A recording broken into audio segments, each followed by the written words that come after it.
welcome to the Lee Michaels Show. We are live Monday through Friday, 10 a.m. to noon.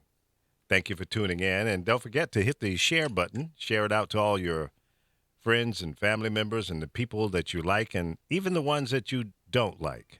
It's okay. We'll take them. We're crazy like that. We'll take them if you don't want them. Even if you don't want them, we'll take them. How's that? 424-227-9461 is the number to dial into. Hey, Iris. How you doing, girl? Carlos. Let's see who else is checking in.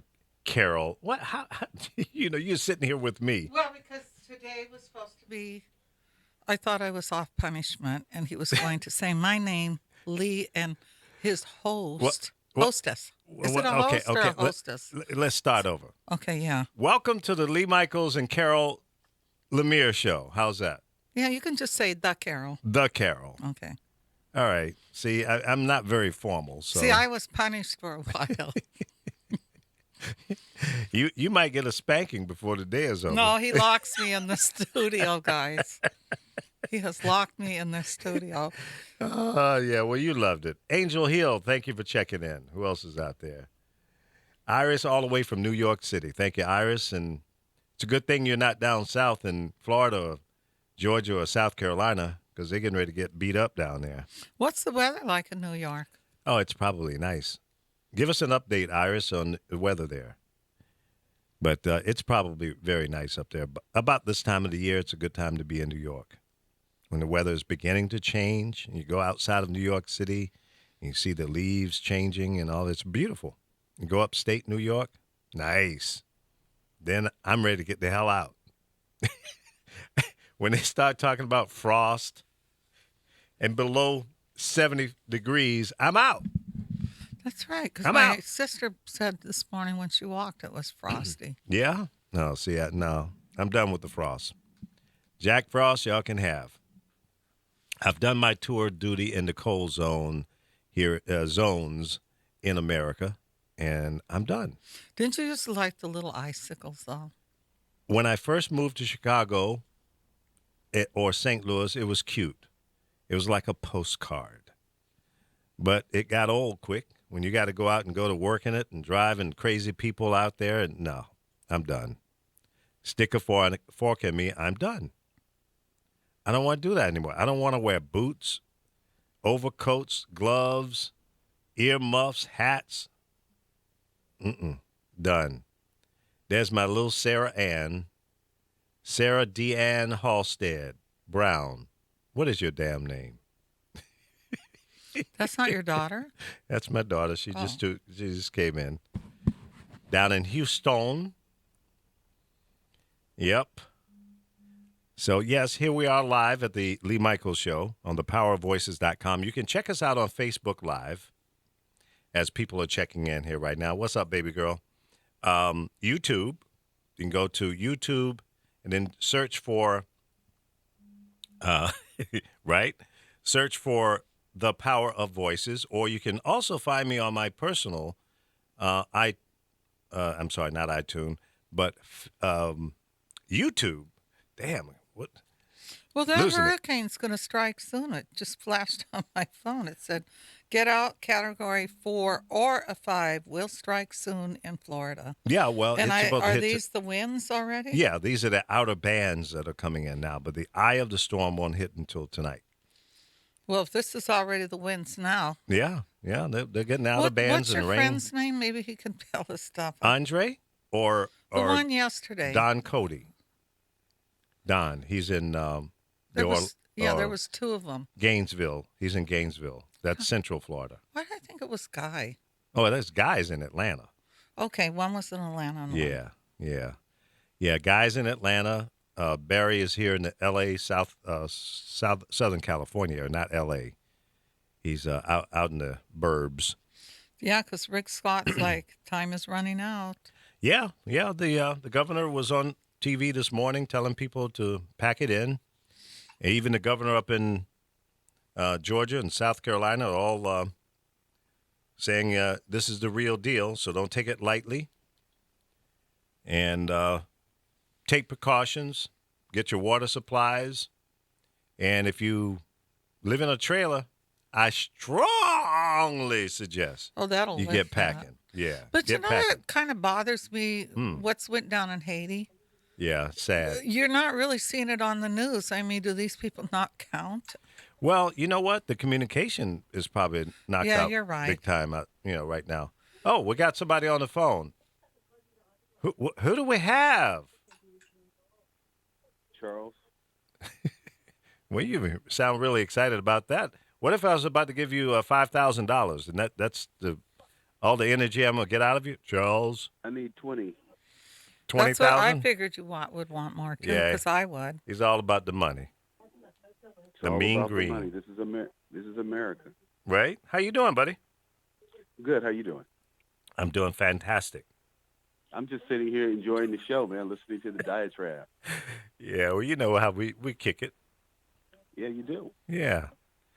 So Charles Butler's on the phone, who is a talk show host based out of Chicago and a friend of mine. Yes, I admit that he's a friend, even though he's one of these knuckle-dragging Republican Smart guy. smart guys. Who's not on the plantation. He's as smart as Donald Trump, okay? So Yeah, there you and, go. Donald Trump, after all, is a billionaire. I wish I were. Well, that's what he claims. Yeah, there was something they announced this morning. I didn't get a chance to read it, but I'll find it. He claims Yeah. a self-proclaimed billionaire. But show me your Yeah. taxes, damn it. You don't need to see any taxes. Tony Batoy, In fact, Johnny George, Jeff Adams. What's up, buddy? Welcome to the show. These are people checking in on Facebook Live. So, yeah, self-proclaimed billionaire, and you're just like him. I would like to be like him. I need a few billion. I'd just like to have 20 or 30 million. I'd be satisfied. I Well, hear probably if you were young and cute, you might have had a chance. you. Ooh. But look who's talking. Miss Giles herself. Now, I'm way worse than Donald Trump. Younger and cuter, you might have a Hey, chance. Men Damn. don't have to be young and I cute, 'cause feel women the ain't got same. no money. I feel the same way. I was watching this girl. Women ain't got no money. Wait, now, At the end of the day, I want to tell and you at something. the end of the day, and let me tell you something. At the end Let of the me day, ta- I'm the lady. I am a taken care of maid. No, it's Let's funny be clear. because I'm what going to turn I my said, mic off, folks. So they can have I it. was walking this morning, and here came this young girl by. And, old lady's attitude, I go, oh, her whole ass is sticking out. And then I thought about it. I said, you know what, Carol, you act like a bitch right now. That girl looks good, and you wish that was you running down looking like that. That nice little round, firm, tight It booty. wasn't real round, but No? but her whole butt was out when she was running. And Yeah. I got insulting lady at like first, that and then I thought, On hey, Michigan Avenue. Yeah? You guys I are saw a a lady mess. like that no, on this Michigan girl Avenue. was She looked at running. me, She probably had a G-string under it to sunbathe after. but this girl was standing next to me on Michigan Avenue, Mm-hmm. and she had on a sports bra that only covered her nipples. Whoa. And she had on these shorts that showed the imprint of her private parts. And so Showing I that was looking, camel right? toe, huh? That's not I was cute, looking. though. I was looking, right? And she Wow. looked at me and she said, I think she guys looked me kind of right like in it. she looked me right in the face and she said, "What are you looking at?" And I said, Everything. Is that what you said? I just said, "Pussy." And the people around me started laughing. They were falling out laughing. I'm Yeah, sure, no, I man. don't think that looks good when there's I always try to make sure I don't have one. Even when a man look, has a, Carol, you can. do you call it Let a me, camel let ball? me be the judge of that. Let me be the judge of that, Carol. So you get in that little. Oh, here we Oh go. no, I little, would never wear it.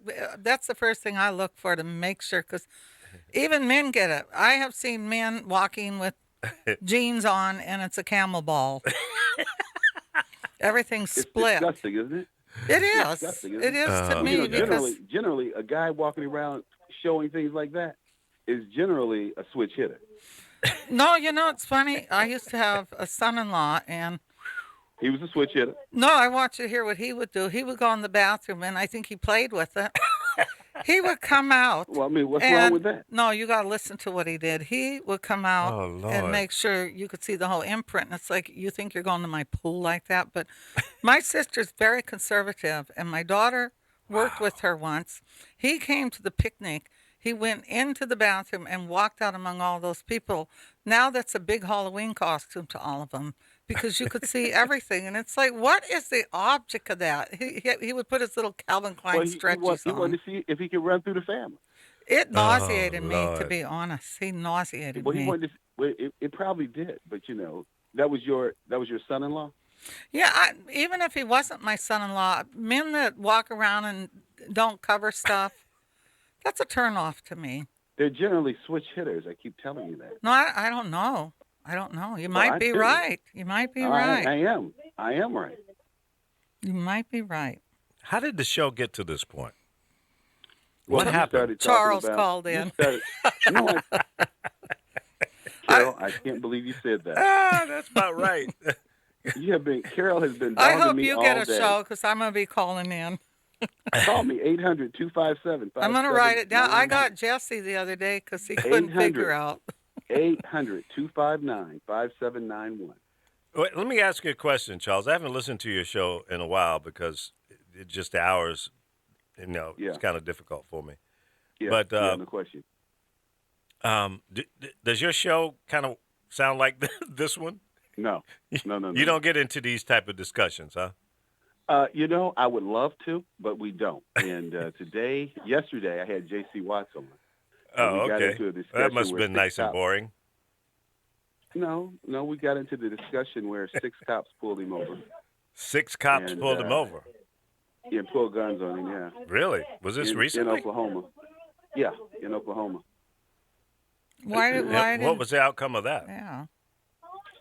Well, the outcome was they apologized to him. The police chief apologized to him, but they had it on TV. J.C. Watts, former OU quarterback, gets surrounded by police for suspected speeding or some craziness. They didn't even give him they didn't charge him. They didn't arrest him. They didn't give him a ticket. Just try to harass him. And that was a discussion we got into because we had a great black Republican in Tim Scott who stood up on the Senate floor and told his story of how he is stopped and harassed by police. And I must tell you that none of the Black Caucus, the Congressional Black Caucus members, have stood up and told their story of being harassed coming in and out of the House. Tim was harassed coming in and out of the House and harassed coming in and out of the U.S. Senate. And he told it to the American people to say, yes, I'm a black U.S. senator, and yes, I still have the same issues that other black men have. We don't care who you are. All they see is a black person. I really respected him for that. Well, that's good that he spoke up. I respect him for that as well. But maybe the other guys haven't, experienced that. Don't stop. Please. Are you kidding me? I don't know. That sister. Remember the sister who threw the hissy fit? She went to the Green Party. Cynthia. What was her last name? Cynthia. She was a fine sister, man. I wanted to hit that. But I was married. Shut up. Cynthia, out of Atlanta, wasn't she? Yeah, she was out of Atlanta. Cute Yeah. sister. Had a blazing body. Yeah, I don't know. I never looked at her that way. Crazy as a Betsy. Did you see Yeah. it? If you seen it, you In definitely fact- would have looked at it that way. In fact, Kaz worked for her. That's right. Kaz worked for her. That's Yep. right. Yep. That's right. Kaz Carson, who is still Yep. MIA. Nobody seems Man, to I know don't where know. he is. That brother got to surface, man. Kaz, if you hear us, man, give us a call. I still got the same number. Yeah, I'm concerned about him. I haven't talked to him since 2013. Yeah, well, you talk to him a lot, more recent than most people. Yeah. Yep. So what are you up to today? What's going on with you? Well, I got to do my real job, which is I have a partnership in a company that does testing for various skills like IT skills, sales skills, things like that. So I'm working on that today, and up here at this car repair shop right now, I had a new AC compressor put on my car, and it's blowing hot air. So it's a minor thing. I fixed my air over the weekend. I put Good. some Freon in it. Freon in it. Yeah, it was easy. Yeah, this. I had a compressor that had Gone blew up. bad. Yeah. Yeah. So they took the compressor off and we put a new one on, and new belt, new drivetrain belt, stuff like that. Mm. But my airplane. I'm trying to get my airplane fixed, man. Yeah. Well, it's about So I can time. get back to work. Hey, yeah, good, man. It's let been me over a month. let me say good morning to Marshall Thompson, who's Okay. of the lead singer of the world famous Shy-Lights there in Chicago, right there where you are. That's great. Yeah, my man. How you doing, I see Marshall? her face everywhere I go. Have you seen her? They were Have you seen her? they were the baddest group during that time, No question. for sure. No question. And I got a whole. I want to thank him because I got a whole bunch of making out behind that record. and old girl. I was too young to get some. But I was a whole lot of kissing. Well, it worked out well for me. I think I married I'm sure it did. I think I married my first wife around 1971. So Okay. yeah, Okay. yeah, she was crazy as a bed bug, boy. I'm telling you. You loved her. I thought I did, but after Yeah, you did. after we got together, her head spun around like The Exorcist. Yeah, I know what you mean. I I think we all go I through saw that. the other side of it. Well, damn. Damn, baby. Yeah, man. Yeah, Marshall, you and the Shy-Lights were definitely responsible for a baby boom. A lot of babies. No Well, I question. used to love the Shy A lot of Lights. babies. Yeah. Marshall Thompson is on Facebook Live watching us. That's my guy. Hey, Marshall, how you doing? Yep. Hey, Marshall, next time you're in LA, man, you gotta hook up, come by the station and let's do an interview. Or you can call in now if you want. 424-227-9461. Would love to hear your golden voice one more time. The great guy. Hey, man, did you hear that Pence is going to run for 2020? Who is? Pence? I think everybody Yeah. figured that Well- out when he did the debate. Yeah, he was. I knew you were going to say that. I just teased y'all up. No, everybody knew Well, he was what- going to. You know what? What's funny, Charles, is if that's the word going around, then that's an admission that they're going to lose. No, that's the word that Clinton put out. Mm-hmm. Mm-hmm. It Great, was good, Marshall. though, wasn't it? I love it. I love it. I'll see you in February. And you know what? I love this stuff. I mean, you couldn't have a better election year. Well, we could. We could have two better candidates, but, Well, you it got is what it you got. is. Hey, Alex. Yep, Uncle Lee is on the radio, doing my thing one more time. Thank goodness, thank goodness. Yeah, man, I mean, we could. Okay, let me ask you this. If you had the perfect Republican, who would that be? Running right now for the I don't think- presidency. Do they have a pet? I don't think there is one, but Wow. if I had to pick a person, Oh, To it has to be a run. person. it would probably be. I really don't know because I find because I know these people. It's not like I don't know them. Like I know Rand Paul. I know Jeb Bush. Uh-huh. I know these people. Like I know. So Barack none of Obama. those I know would be these your people. pick. No, none of no Barack Obama. I know these people. So these are not. I can't look at them like other people look at them, and I really have to think hard. But Charles, this about, is not a hard. and this It's is the not a thing. hard question. It is a very hard question. No, it isn't. I don't want. First of all, I don't want. So let me take this where you ask me to answer the question. Yeah. I do not want another career politician You're running telling for me the what office you of president. don't want. What do you want? Who is that person? I want a business person. I want a person like who's the guy who ran GE? Jack Welch. Okay. Jack Walsh. Jack Walsh, I think, would be a good president. Who else would be a good president? Because the he guy who ran used to run GE? GM. Is that Yeah, the guy who primary ran, reason? The guy who ran. Yeah, we need someone who is not a lawyer. Uh-huh. First of all, and someone who is not into that Washington sink of fundraising and being bought out and being paid for. We need people who are going to do what's right for the company. See, I always contend this. One of my basic premises and contentions is that this country ran very well when we had WASP running the country. We need to tweak a few things, like we need to get rid of Jim Crow. We need to be able to elect some representatives, and not necessarily black representatives, because I don't think. See, what we lost. See, my heroes and my heroines were Shirley Chisholm, Barbara Jordan, Adam Clayton Powell, Thurgood Marshall. Those are my kind of black heroes. These people that you have up there now, we have up there now, John Lewis, what's the other guy's name? John Lewis and all these other people. They're an embarrassment. Okay, but you dance all the way around the question. I didn't dance. I told you Jack Walsh. Okay, I told you Jack Walsh. That's right. one. Okay. Yeah. So you didn't hear what you want to hear. I told you who I want. You want to try to say it has to be a politician. I don't want another politician as president. Okay, but see, you gave me the long version. You gave me the long tail answer. There you go. Bam, Jack Walsh. Okay, that's all you had to say. You have to do me like you do Hillary. You have to give me the questions so I can go do some research so I can give you the short answer get practice. I thought Jack you Walsh. were Jack Walsh. I just gave you the answer. Okay. Jack Walsh. Okay, that's Walsh. good answer. Okay. Good answer. All right. All right. And the reason I asked that question is, it seems to be pretty pathetic to me that a person like the guy who is the nominee, which I don't even want to call his name anymore, for the Republican Party, knocked off 16, 17 other Republicans, and that's the best. You know why? That is you know the why? best that the Republican Party you know can why? present. You know why? You know why? Because Rubio is a jackass.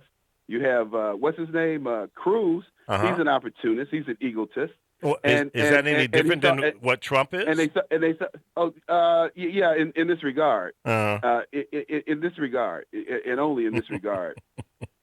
When you're doing business, it's one thing. When you're a public servant, it's another. Yeah. So I don't. Well, not according to Trump. What do you mean?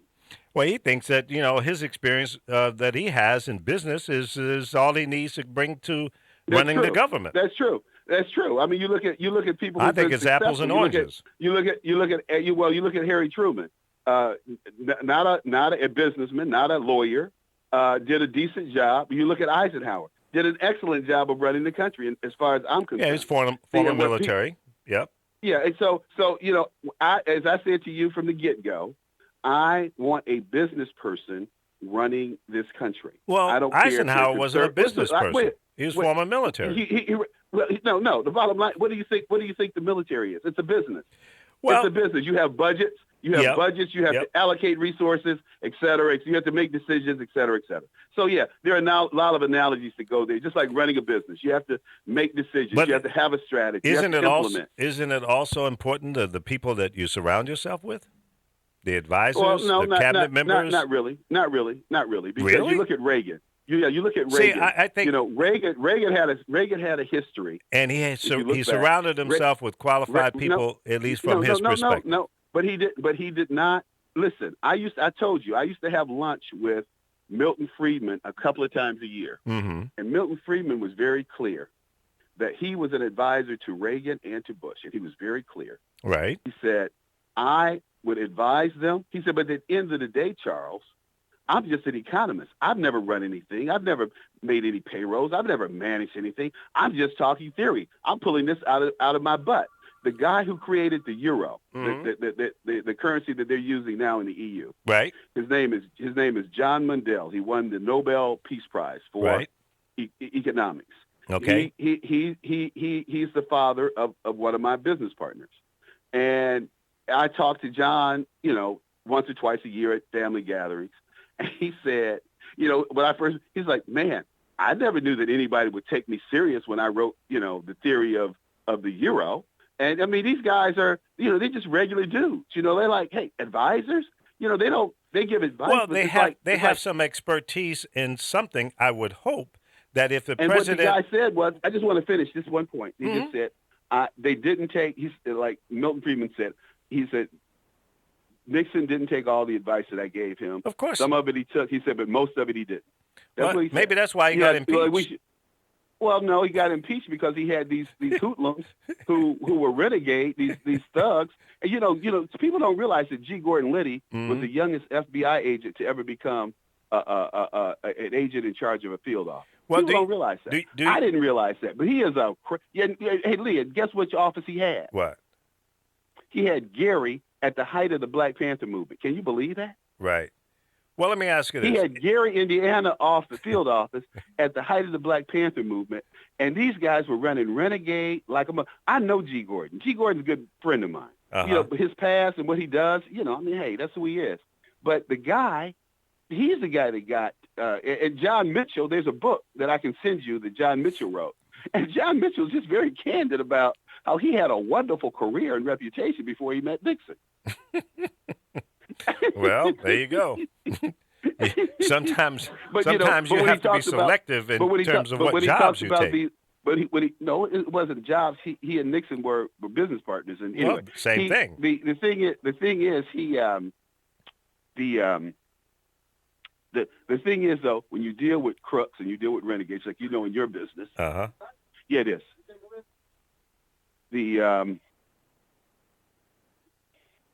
When you're dealing with you got distracted there, huh? Yeah, I got to. They asked me to move my car. So the thing is, when you deal with these issues, I think, you know, and you talk about being selective and hanging around people, you really do. And I think that's one reason why, you know, I tend to not to hang with certain people because, man, you could end up in jail. I had a friend, and you probably know this guy. Well, don't call any names. Anyway, he owned all of the cranes in Miami Beach Harbor. Okay. And no, this is a big this is all public. This is all public. Branford. Yeah, and I know.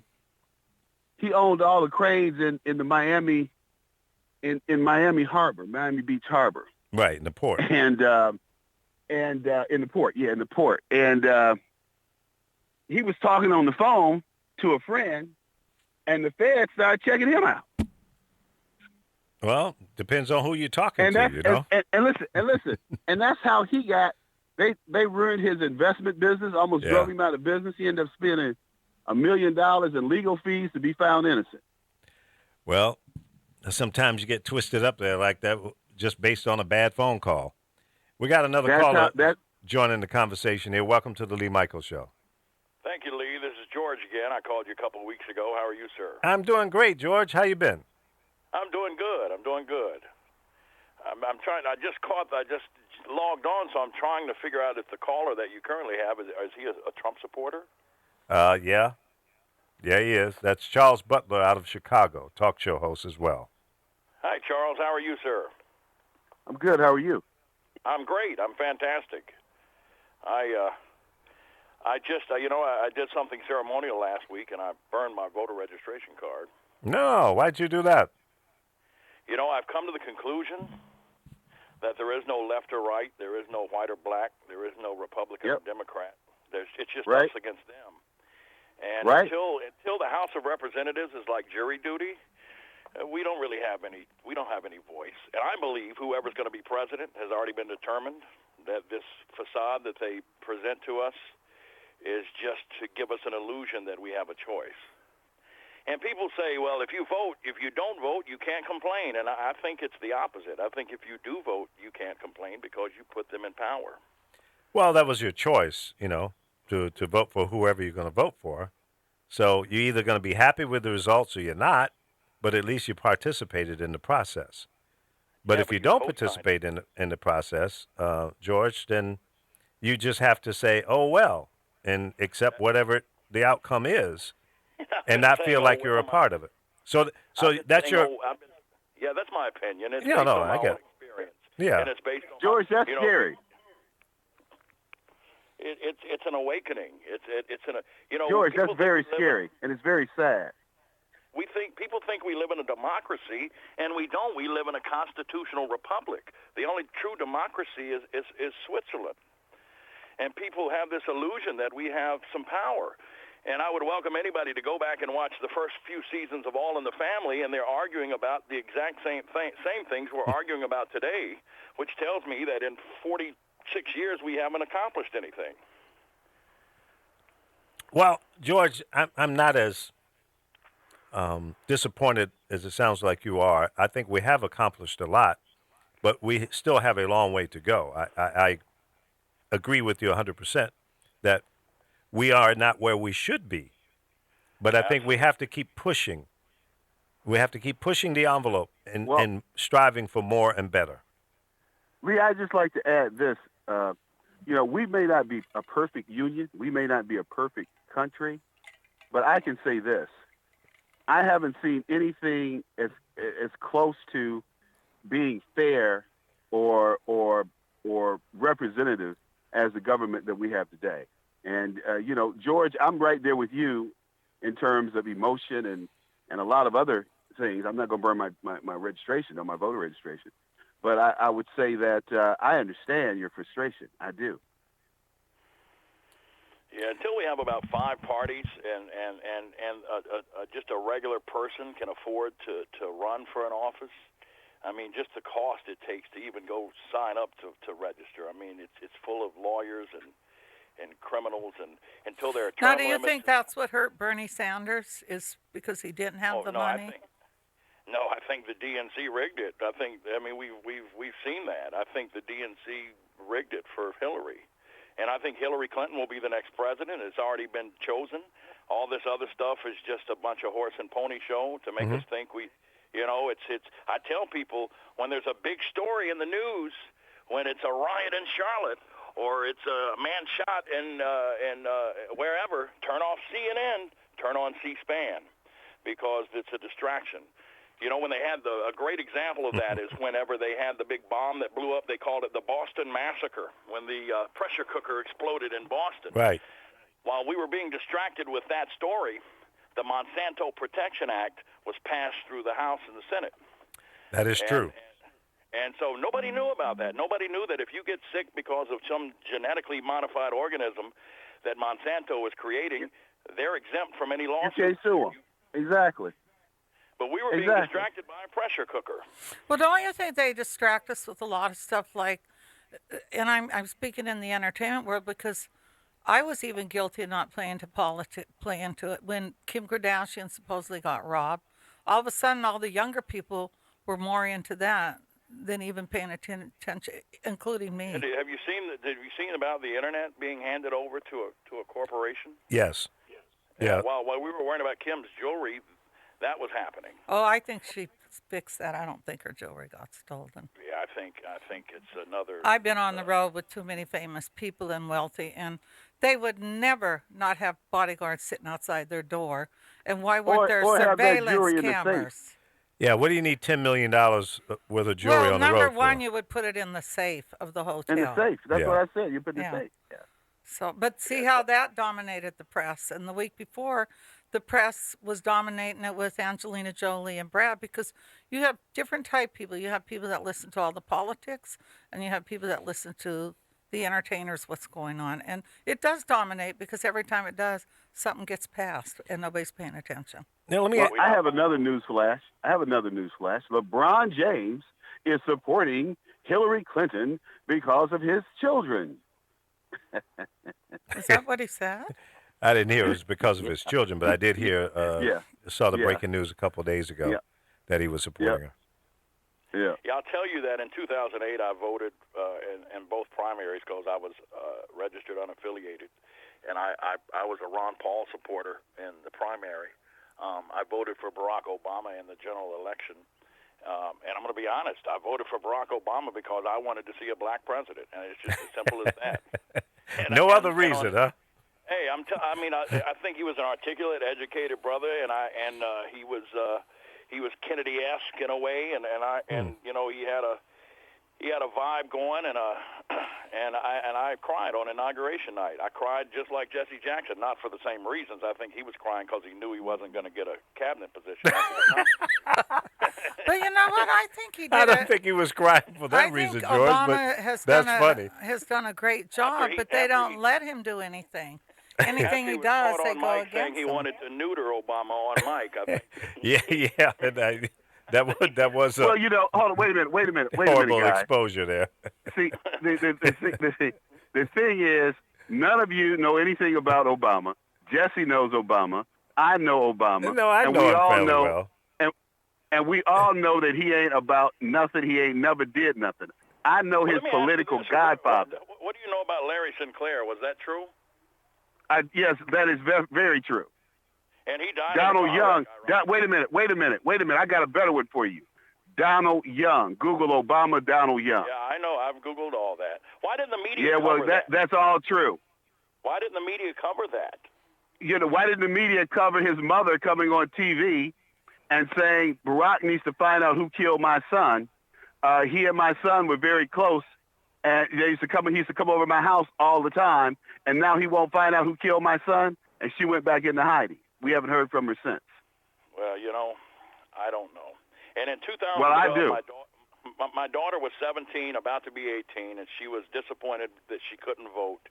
So I said, "You're going to go to the poll with me." And I told the lady I'm showing my daughter the process, and my daughter voted with my credentials in 2012. Yeah, that's great. And she voted for Obama again.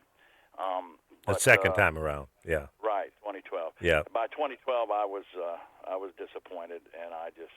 Well, let me ask you guys this question: do you think that Obama has to carry all the blame? Don't we? It seems to me that we have to put some of the blame on the members of Congress. Oh, absolutely. That's the problem. That's exactly the problem. And I believe the only way to fix it is to blow up the Capitol during the next State of the Union address. Damn. And now the Suburbans are going to pull up. Hey, look, I'm getting off the air because I don't want these people, them three-letter people coming after my black ass. Okay? I got enough people on my ass. Okay. Way to fix it. You've got career criminals in there. Well, when exposing criminal behavior is treated as a crime, then you're being governed by criminals. Yeah. Well, you know what, George? I agree with you, and I've been saying for a long time, I wish that we could get term limits, but that's not going to happen because the guys that would have to approve of it are the guys I'm talking about getting rid of. Exactly. But, So the only other way that we can change that is vote these clowns out. Yeah, but you can't. That's not going to happen. What do you mean? We have gerrymandering and brainwashing, and I don't understand why poor white people vote Republican. It just absolutely makes no sense for me. Well, it does make sense. No, it does make sense. Well, it makes sense only because they've been brainwashed. Absolutely. Outside of that, it's no reason Mitch McConnell should be in office, not even in a dog catcher's office. Right. Not even in a doctor's office. I don't know what you guys are really talking about, but I can tell you this: the only people that have, and the only party, if you want to talk parties, that have ever done anything for the American people is the Republican Party, not the Democrats. Oh, Lord, Everybody tries to give Democrats things credit for things they haven't done, and they do a good job of taking credit for things they haven't done. Whether it's civil rights, whether it's take another sip of that Kool-Aid. We'll wait on it. Yeah. No, you go read a book. Kool-Aid. What you need to do, George, is go read a book. Both parties read a book. Both parties have advanced things and like situations. What? Tell me what the Democrats advance. How you doing, Mike? Good. Come on. I should be the Come on, moderator on this and give you tell guys me what each 2 tell me minutes. what they've advanced. Charles. Just tell me what the Democrats have advanced. Charles Butler. Give me one thing. What did President Johnson do during his administration? Johnson was an ardent racist. That's the biggest perpetration of a fraud that I've ever seen. Okay. Go back and read the history of the Civil Rights Act of 57 and 60. Johnson did kill the Civil Rights Acts of 57 and 60, which Eisenhower put forth and the Republicans passed. And wait a minute, let me finish. And Senator Dirksen, a Republican from Illinois, pushed the Civil Rights Bill through, and Johnson gave him credit for pushing the Civil Rights Bill through. All Johnson did was sign it. But Johnson was an ardent racist who fought civil rights and neutered and when you look at who voted for the Civil Rights Bill, it wasn't Democrats, it was Republicans. Hey, listen to Malcolm, because maybe Malcolm will straighten you out. Democrats control the House and the Senate for years and constantly denied black people civil rights. And Johnson was right there at the head of it. Those were the Dixiecrats. Those were the Those weren't no Dixiecrats. They're Democrats. Don't talk about Dixiecrats. They're Democrats. They're Democrats. They're Democrats. Ain't no Dixiecrat on no ballot. Ain't no Democrat, ain't no Dixiecrat on no ballot. They're Democrats. It is no difference, Charles, than Republicans running as Democrats and Democrats running as Republicans. It's not true. Because it's not true. It is true because they can't true. win if Not they were true, running baby. in the opposite party, depending Not on. true, baby. Oh, come on, Yeah, Buddy Not true. Roemer was the guy. And let me say this. And let me say this. And let me say this. And let me say this. Until he had to change his party affiliation to win as a Republican.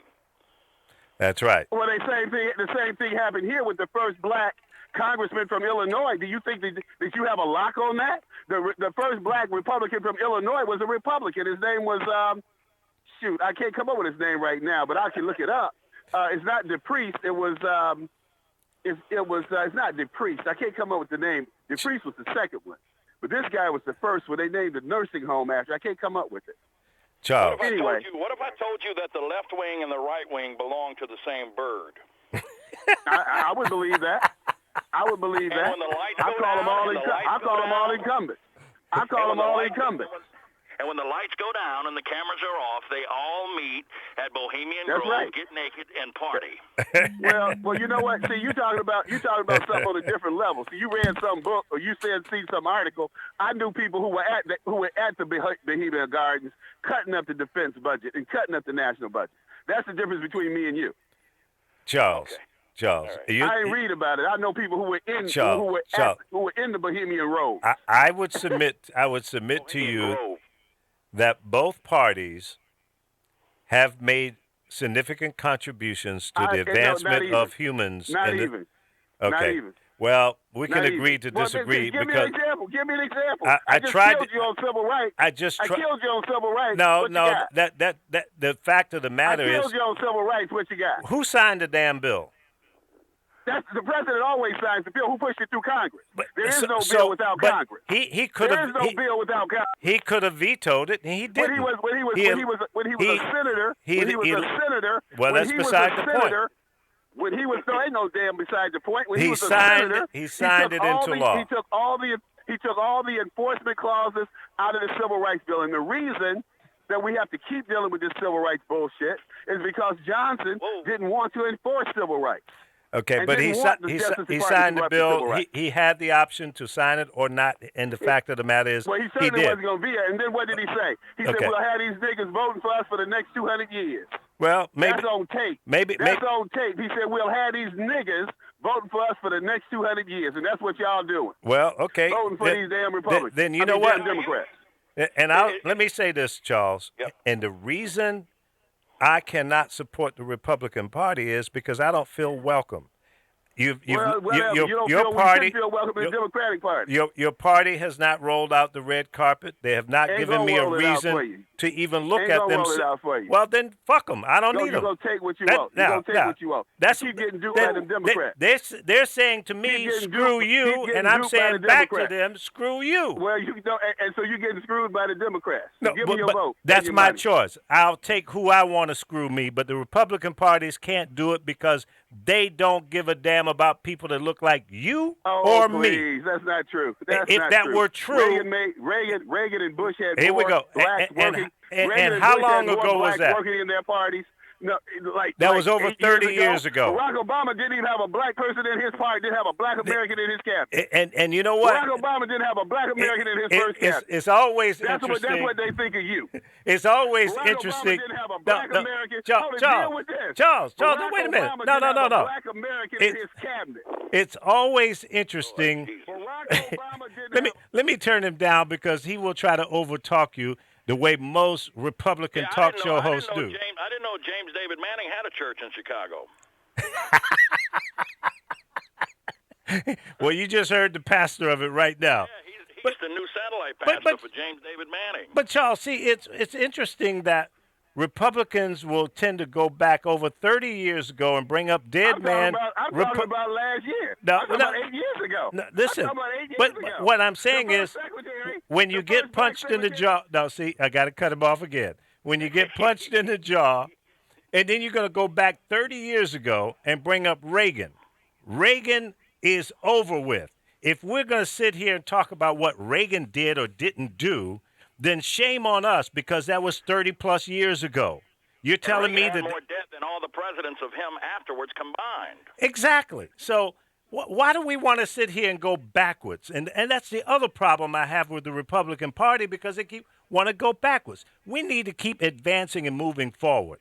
If we're going to continue to be the world power, why go back? Back is done. That is the base. That is a launching pad to keep moving up. So now I'll bring Charles back, and I bet he's still talking about the same thing. Watch. The bottom line is, you guys are so warped. I'm here to go talk to you. Y'all warped. I'm not even warped. So you've totally bought that whatever. None of your arguments are based on any facts. None of them. Well, they're all based on facts. The numbers don't lie. No facts. No facts. You know, a friend of mine asked me the other day. If you say, hold on, wait a minute, Lee. If you say that 8 years ago that Bush wasn't the most inclusive black president of black people, then you absolutely you need to go do your homework. Well, okay, listen. 70% of the budget. Listen. Black people ran 70% of the U.S. budget. You can have black faces in your party, in your got cabinet. That in the Democrats. Listen. You can have people of color surrounding you. If they're wrong people, it is no different. This is totally a waste of my time. The bottom line is okay. See, you want to punk out and run? Go do your homework. Stick your tail between your legs and go down the road. You need to do your homework. No. Obviously, you guys are lost. Yeah. You guys are lost. Okay. Go watch your hand. With anybody who supports Bill Clinton with his racist ass, I know they crazy. Bill Clinton killed more black men than the Klan damn near in Arkansas. He's true on that. Well, no, I'm not going to argue against that. He did do the three strikes you out thing, and that hurt a lot of people. Bill Clinton killed Ron Brown. He killed Ron Brown. And Ron Brown wanted two things. He said, one, he was supposed to testify the next week in the Senate hearing committee about Bill Clinton giving missile guidance technology to China and giving them a Cray computer. He had to push it through the Department of Commerce because the State Department wouldn't approve the transaction, which they had to do, and they wouldn't do it. Bill Clinton did it through Ron Brown's Department of Commerce when they were calling Ron to testify the next week, and that's when he got killed because he said, "I'm not going to jail for Bill Clinton." Now, before and Ron Brown, and the other thing that Ron wanted was to be the Secretary of State, and Bill didn't want to give it to him. Okay, and I have heard all of those conspiracy theories and points of views. Ain't no conspiracy, but we'll never know the truth on that. So let that be. You got to admit, though, the Clinton body count is very interesting. Well, you're right. There are a lot of people that have been come up missing during that time period. People shot themselves in the back of the head accidentally. Yeah, exactly. Hey, Charles, before you run and put your tail between your legs and run away, let me ask you one final question. Yeah, what's that? Did Congress do the right thing when they overwrote the veto that the president did? Oh, about the lawsuit? Syria. Yes. You know, I don't have any feelings about that one way or another, but I think that it's dangerous. I'm with them. I think that it's dangerous to set that precedent because, okay, we go over to Syria and some of our troops kill some civilians, and that's going to happen. So now these civilians can sue the United States government. Well, they can sue the government. That's fine. But, you know, it's that's minor. As far tell as your I'm Republicans concerned. to do what you've been telling us to do, to read before they veto something. Yeah, right. Override something. Well, it was Democrats too, man. It was Democrats too. So you're right. It was 97 to 1. Exactly. So don't try to say it was Republicans. And listen. I call it the way I see it, and I think they all made a bad choice by overriding that veto. I do too. And it was the only one. It was the only one in his administration they overrode. Isn't that interesting? I love it. This shit is crazy. All right, go play. It is crazy as a Betsy bug. Go play some squash and hurt yourself. Well, thank you, sir. Sweep out your cabin. And Charles Butler, we need to talk later today and find out that Charles wants to have a show here on the Power of Network. What do y'all think? Should we? They already have Ken. Is Ken Hamlin still around? I don't know if he can replace him or not. Is he going to be the new Black Avenger? Right. I don't do any of that craziness. I'm legit. I know people. I work for two presidents. So all that how things work, all that how that things work routine. And what I was in the presidents White did you House work in for, the West Charles? Wing. Tell the people who you worked for. Reagan and Bush. Okay, with the first And Bush. what capacity did you work for them? I was in the Department of Commerce. I was attached to the Department of Commerce, and I was liaison to the armed forces. Yes. So you ate jelly beans Those with are the Reagan. capacities I worked with. You said what? Said what? You ate jelly beans with Reagan. I knew That's Ronald funny. Reagan when he was a governor. I knew Ronald Reagan when he was a governor, my friend. Like I know Ed Meese. So you can make all the jokes you want, but at the end of the day, Reagan that's always funny. took care of black folks. Yeah, okay. I'm still waiting for my So 40 acres later. and a mule, okay? Yeah, well, get them from your Democrat. Get them from FDR. I already got mine, so I don't need Get nobody them to from give FDR. it to me. Get See? them from FDR. Yeah. FDR. The savior of black people, FDR. That little racist. Well, And John Kennedy. they were all racist in their own way, okay? So there you go. All right, Charles, I'll Well, talk you to know. you later. Get out of here. All right, dude. Goodbye. He's wild, isn't he? That's comic relief right there. I tell you. Isn't that the truth? Hey, Don Cody, called in. Give me an update on the weather there in Central Florida. And George, where are you? You're down south somewhere, right? Yeah, it's Don on the phone. Yeah, he's calling in. I hope. Yeah. Tell Don to call in. Don's a great man. One Yeah, of my he is. one of my mentors, and I do a lot of work for Don with the IEPs that he does that he blasts out for record labels. Yeah. I'm his voiceover and production guy. Oh, wonderful. Yeah, I've known Don since he was a kid. Yeah, I used to watch Don on the Don Cody show in Charlotte back Yeah, in the yeah. late 80s, early 90s. Yeah, I Absolutely. met him and his entire family in St. Louis back in the early 73, 74. He So- was last year's Living Legend award winner. That's right.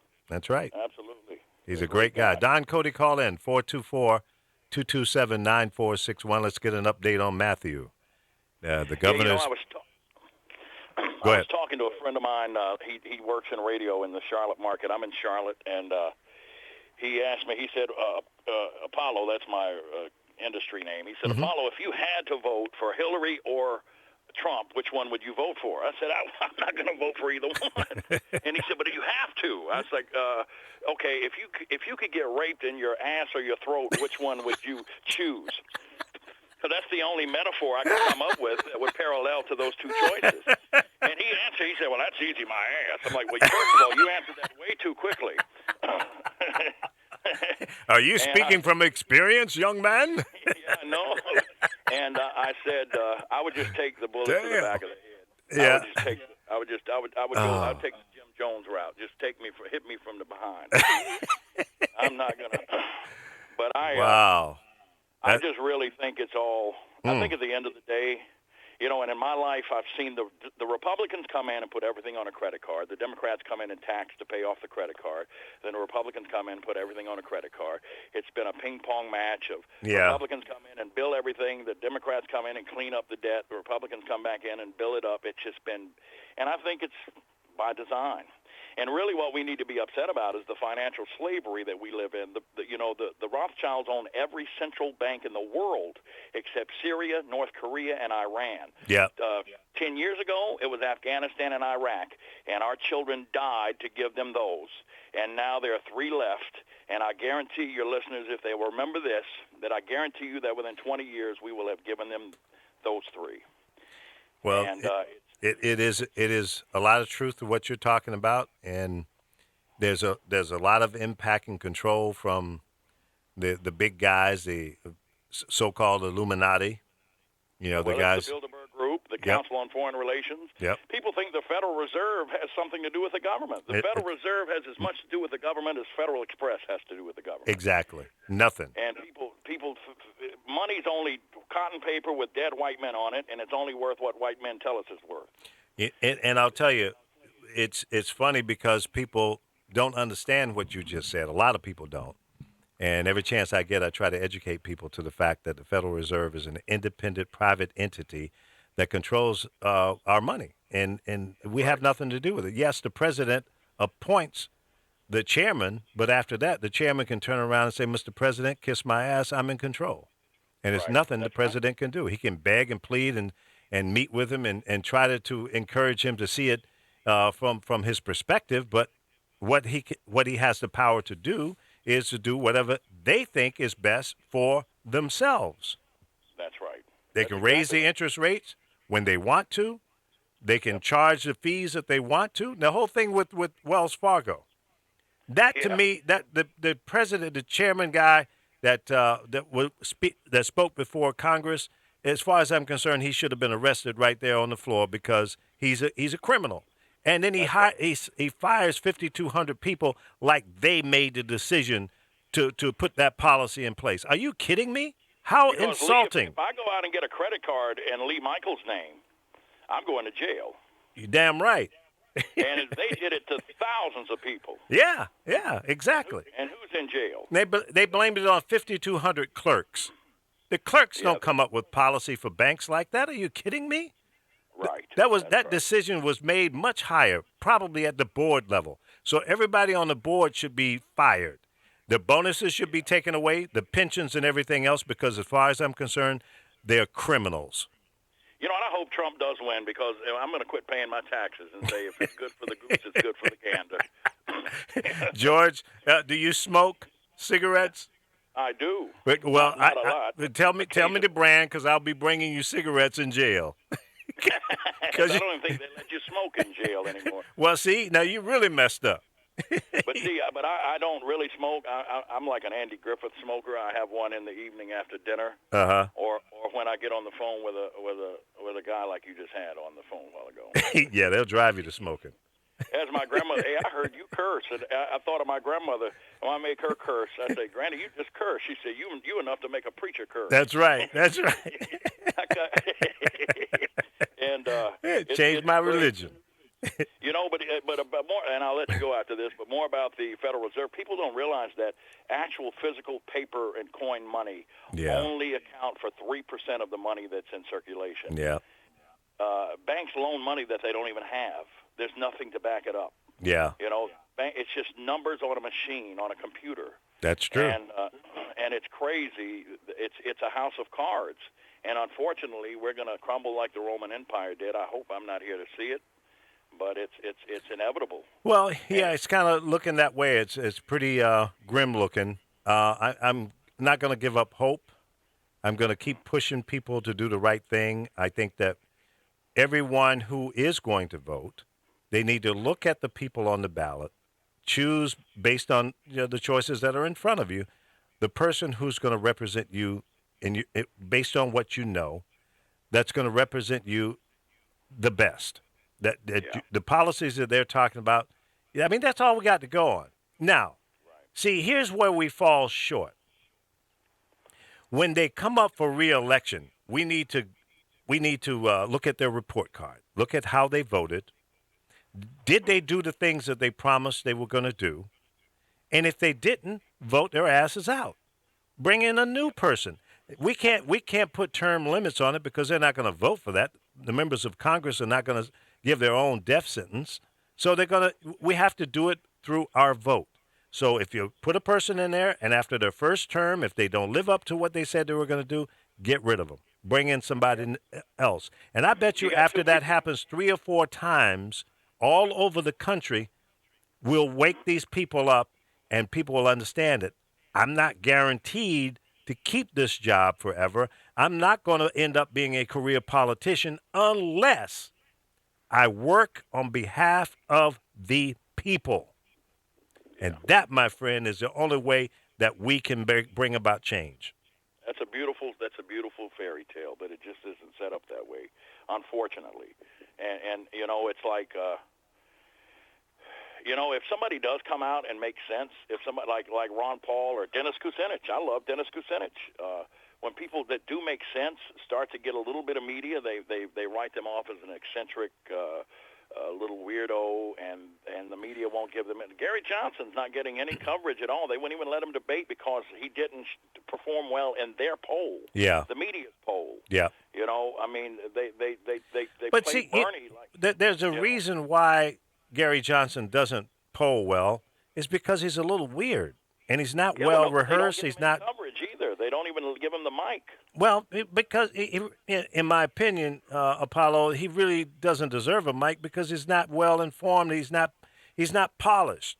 He needs a better media person. He needs a guy like you and I around him and say, hey, look, no, dude, you can't go out there and say that. We need to lock him in a room and give him some media training, how to work that microphone, how to work that video camera, and say the right things. But when you get up there and you start stumbling and bumbling, and you don't know, different leaders around the country, how the hell are you going to be the leader of this country if you don't know what's happening internationally? Because that's a very important thing.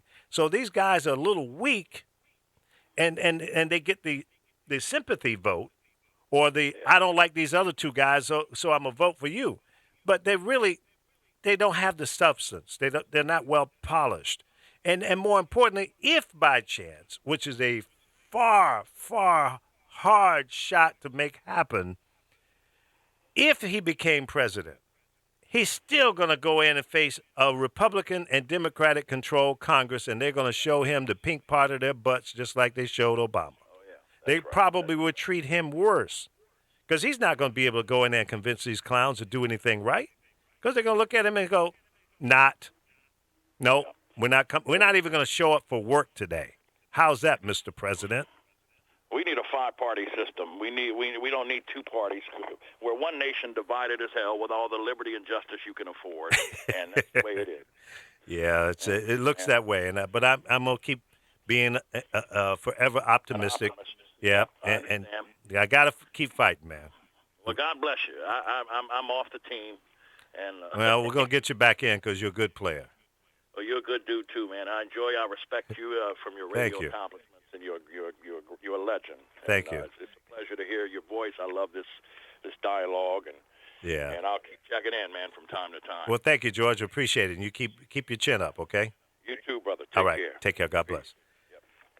That's George, or Apollo is his professional name. He's a radio guy as well, just like a lot of the guys that call in. I got a lot of radio friends.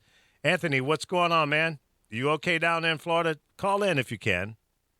424-227-9461. We've got a couple of lines open now if someone would like to chime in.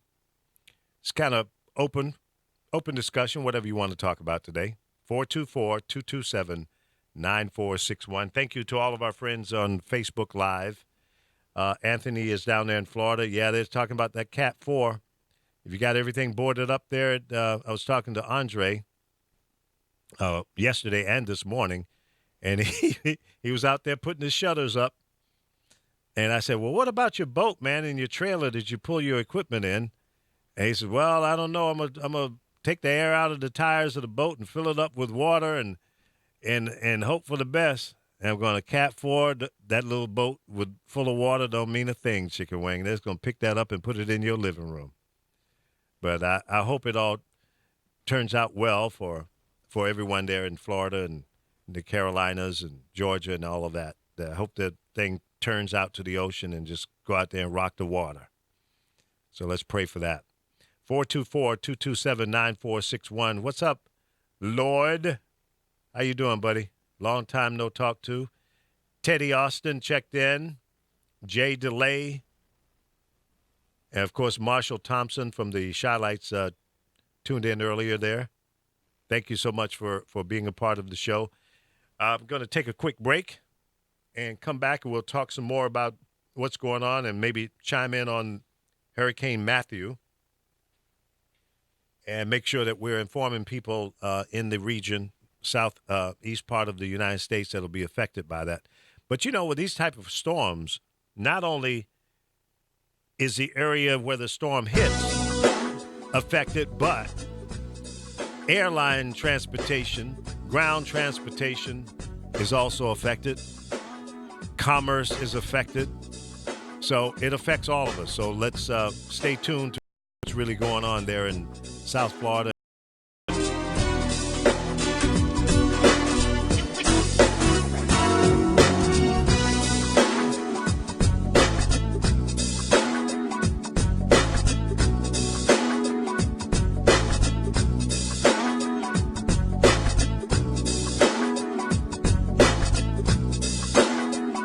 Funkier than a mosquito's tweeter.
might go ahead and play the theme song for a while, you know? It's funky. That's written, arranged, and produced by my very good friend Andre Michaels, a.k.a. Andre Egliston, based down in Hurricane Land, Fort Lauderdale, Florida. Talked to him a few hours ago, and he was out there boarding up his house and putting the shutters on. And he said, man, a band of rain came through, and the wind was blowing, and I got soaked to the bone. I had to come inside and put on my rain suit. He's an outdoorsman, so he can handle it. He can handle it.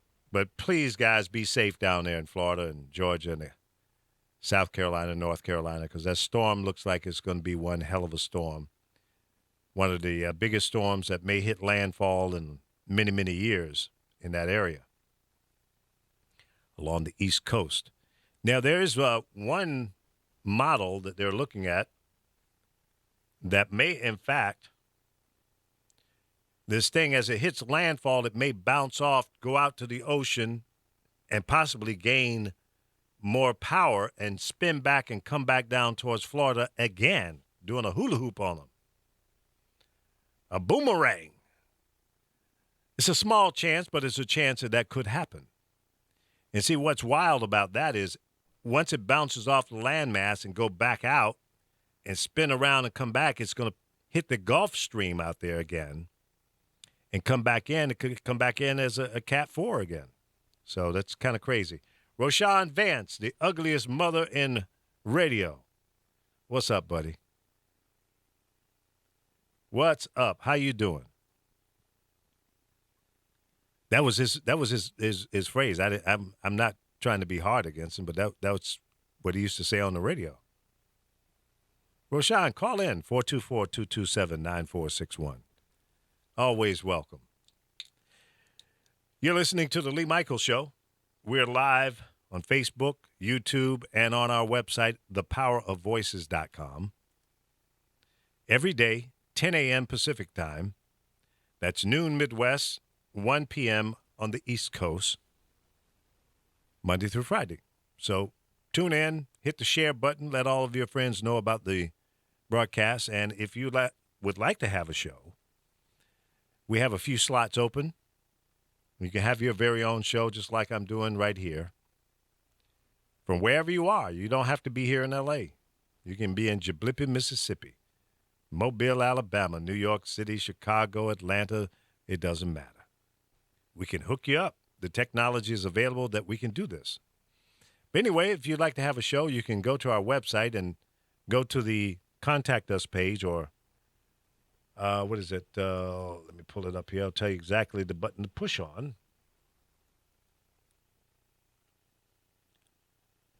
Boom, boom. Click on either the Contact Us or did they take it off? No, Book Show. Book Show, or you can go to the Contact Us and just let us know that you're interested in having a show. Put in your name, email address, the subject. The subject, you should put in there, I want a show now.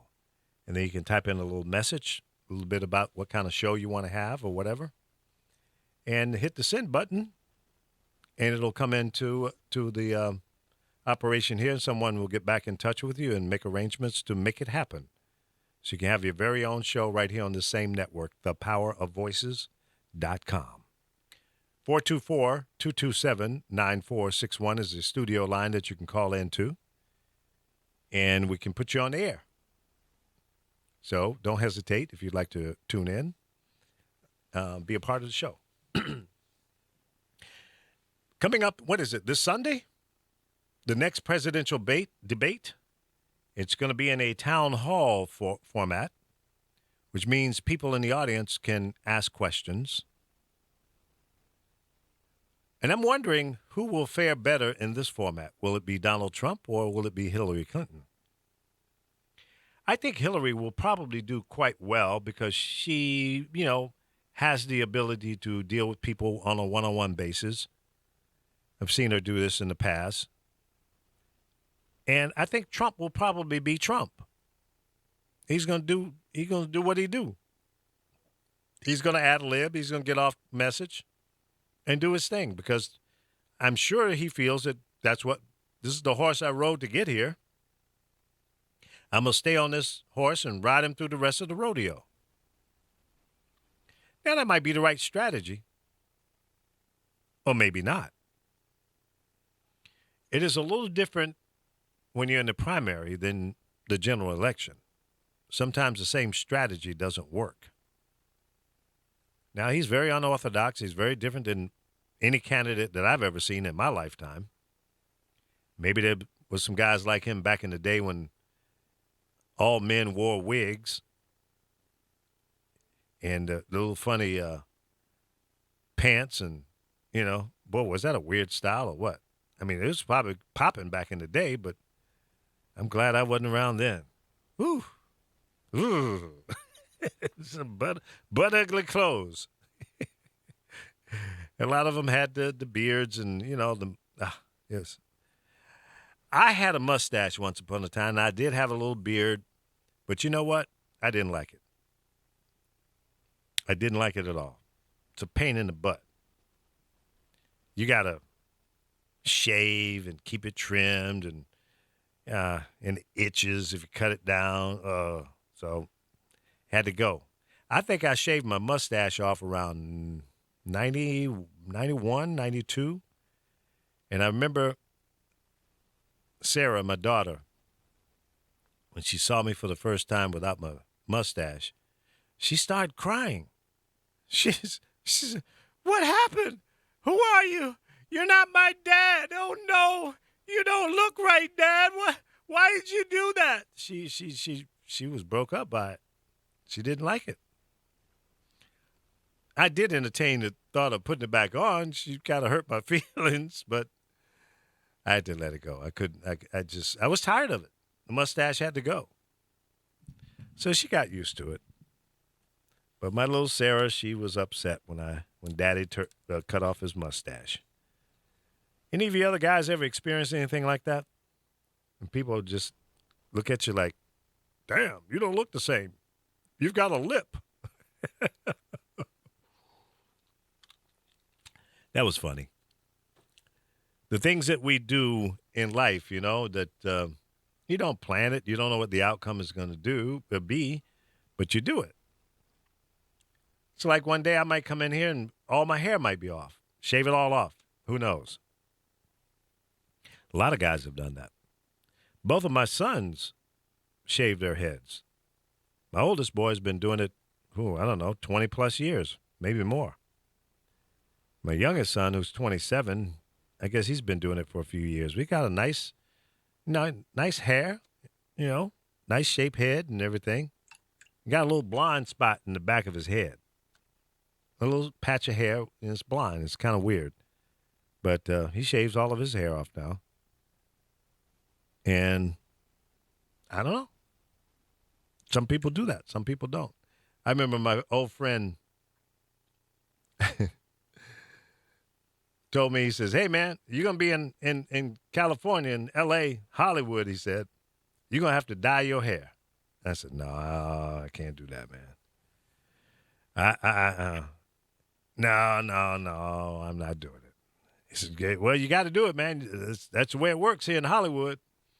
I said, "Well, I guess I'm not gonna make it, because I'm not going through all of that. Dye my hair. I'm not going to do it. Nope. Can't do it."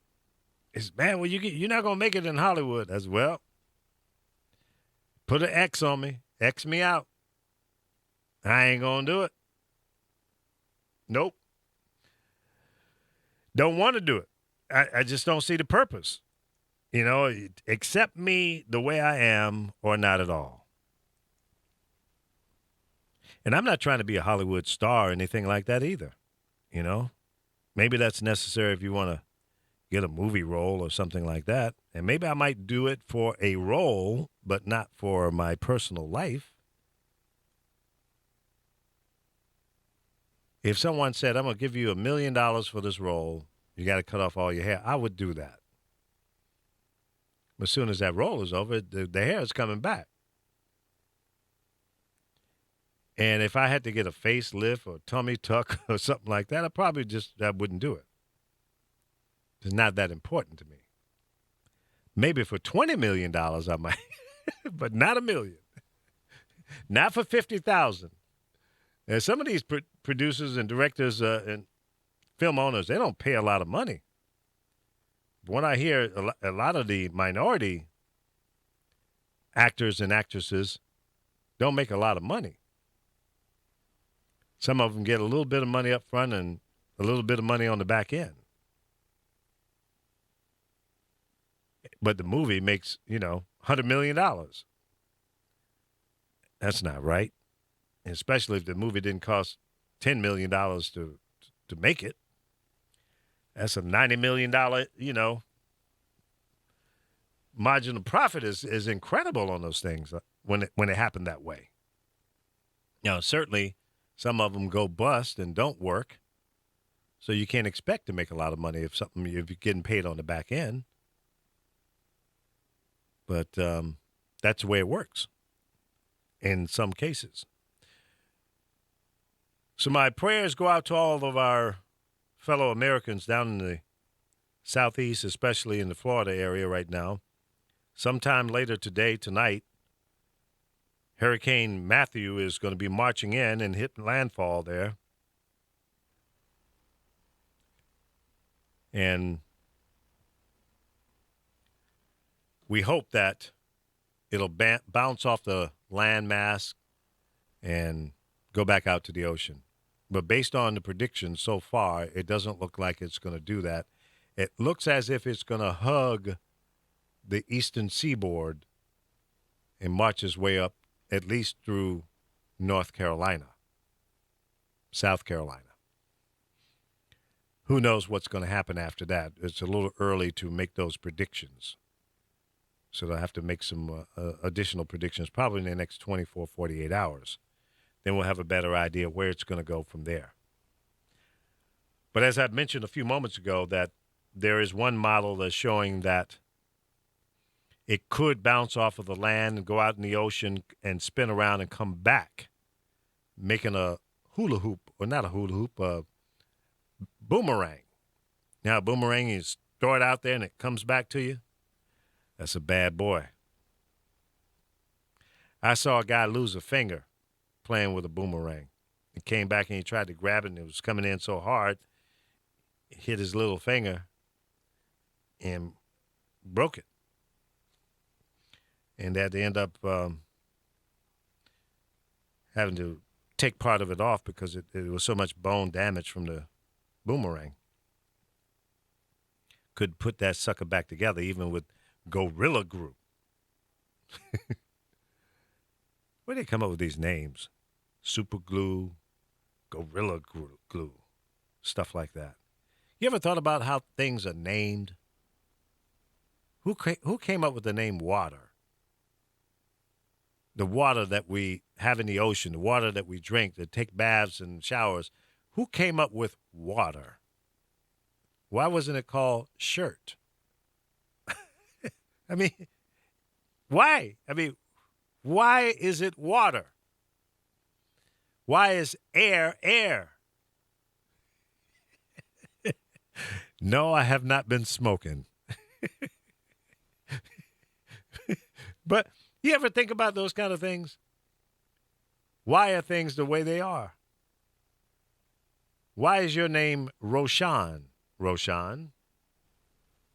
Why is your name Anthony? Anthony? Yeah, we know your parents named you that, but where did that name come from? And who was the first Anthony?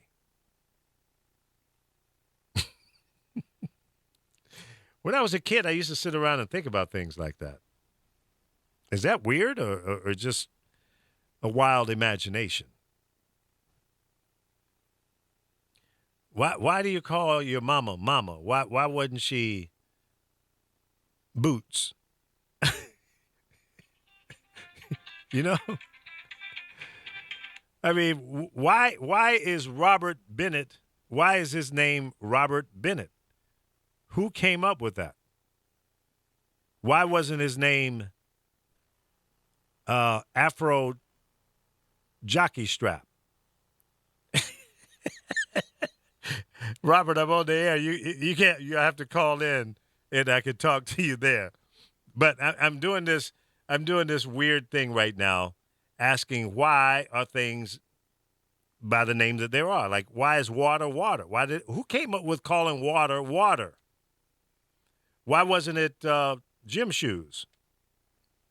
And if it was called gym shoes, then that's what we would call it today, right? Okay. Call me later. All right. Bye. But really, why? See, when you get into the why, and I did a whole show on why one day, and I thought it was quite entertaining and fun. And it, you end up using your imagination when you start digging into why. Why is the sky blue? Why is mud mud? Why do people fall in love? Why do we have a president and not a king or queen or some other type of gangster? The question is, why? And sometimes you just don't have the answer. Is that acceptable? Can you live with that? When there's a situation and you just don't have an answer to it. Why do we die? Is it because we get old and we just fall apart, our internal organs just break down? Is it because we are not intelligent enough to live forever?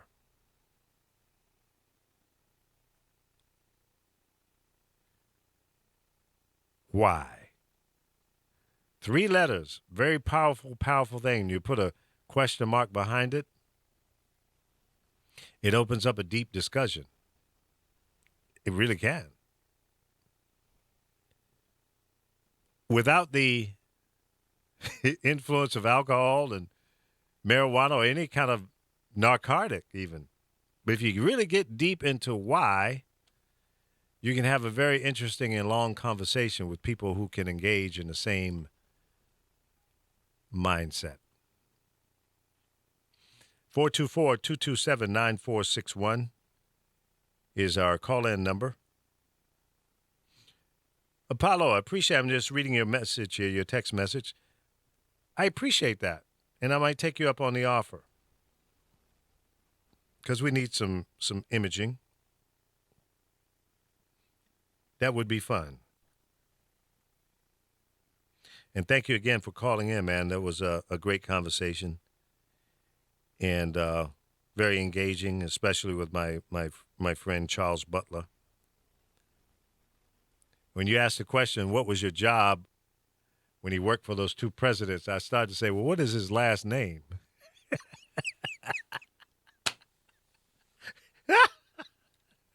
See? Why? Why did I think that way? I don't know. It just popped in my brain. Why? I don't know.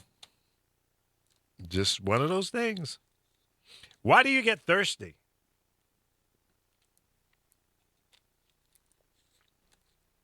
Why? Why do people drink coffee? Why do people smoke cigarettes? Why do we put clothes on?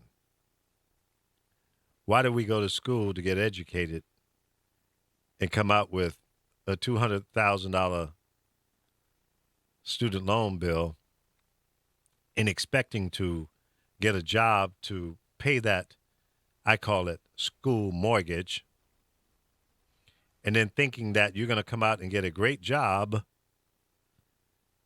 to pay off your student loan, to get that new apartment or buy a house and a nice car? Is that optimistic? I mean, how many people have the good luck, the opportunity to really capitalize off of that 4, 5, or 6 year education and come out with the ability to get that job that you were told that you're going to be able to get. What's up, Vinny? Vinny Brown in the house like a child on punishment. Thank you for tuning in, brother. So is our educational system nothing more than a pipe dream? Is it realistic to think that you're really going to be able to come out and get that good job? Look at the number of people who go through the process and they come out and end up taking a job that's not related to their degree. Who's responsible for that? Have we been fed a bad deal? A pipe dream? Now, granted, some people are more fortunate than others. Some end up with no student loans because they had scholarships or rich parents that afforded them to go to great schools, and they come out and they don't have that pressure. But many are not that fortunate. More than not. And that's part of the breakdown in the system, I think. That's part of the breakdown. I think that's what Bernie Sanders was trying to get over. And the young people that got on board with Bernie's campaign, they get it because they're feeling the pain. They see beyond the right now, and most of them are strapped with those loans already. And they're afraid that when they come out, once they walk across that stage and they have that diploma in hand,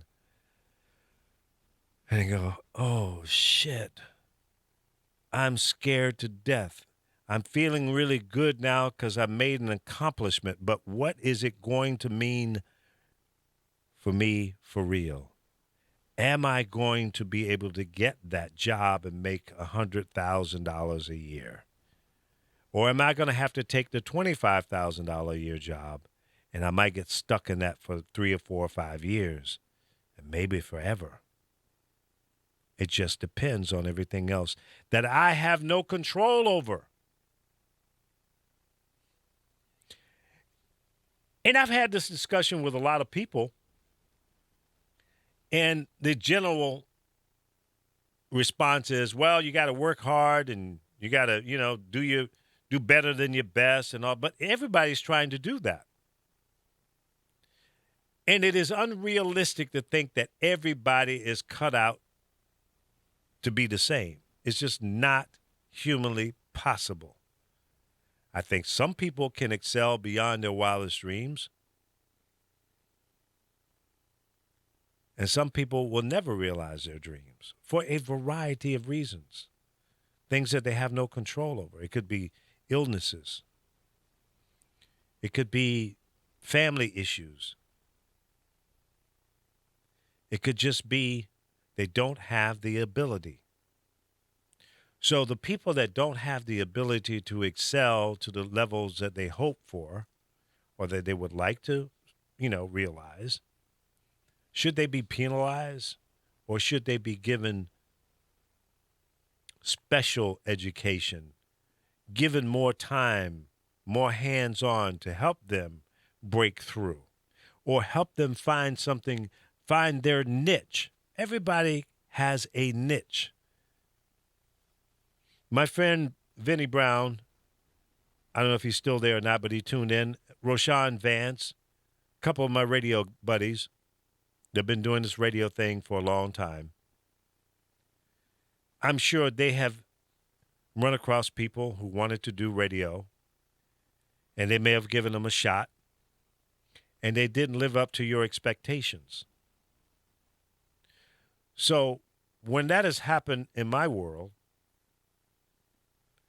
I try to find something else that they can do, or I'll spend extra time with them to help coach them up so that they can keep growing forward. And yes, there have been a couple times when it was not any more that I could do to help them. Did I ostracize them and kick them to the curb and say, you're off the team? No. because there was a role that they could play, and I placed them in that role and helped them be the best that they could be in that role. Because I came to this realization at a young age. I realized that everybody is not the same. Everybody can't exceed to the same level, but it doesn't mean that they're worthless. It means that they have a purpose and there's something that they can contribute to society, and they should be given that opportunity.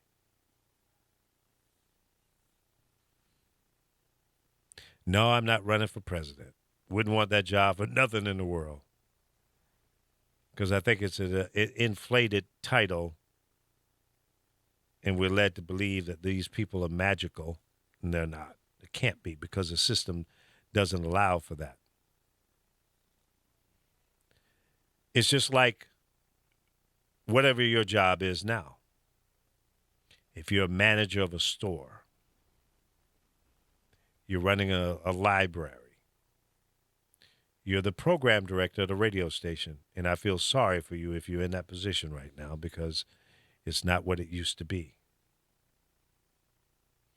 Because the power that a program director once had, in most cases, you don't have that ability anymore.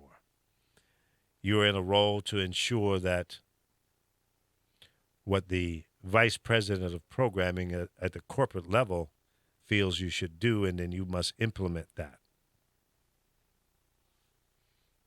So in effect, you are a cop. You're a policeman. You're keeping your staff under control and keeping them on the right path per the directions that you're being given from the people above you. And many times, and I've said this before on the show, many times the people that are, radio cops, Vinny, you're right. That's what I call them. That's what many guys have come to today. And the guys above you, in many cases, know less than you do. And more importantly, they don't understand your local market.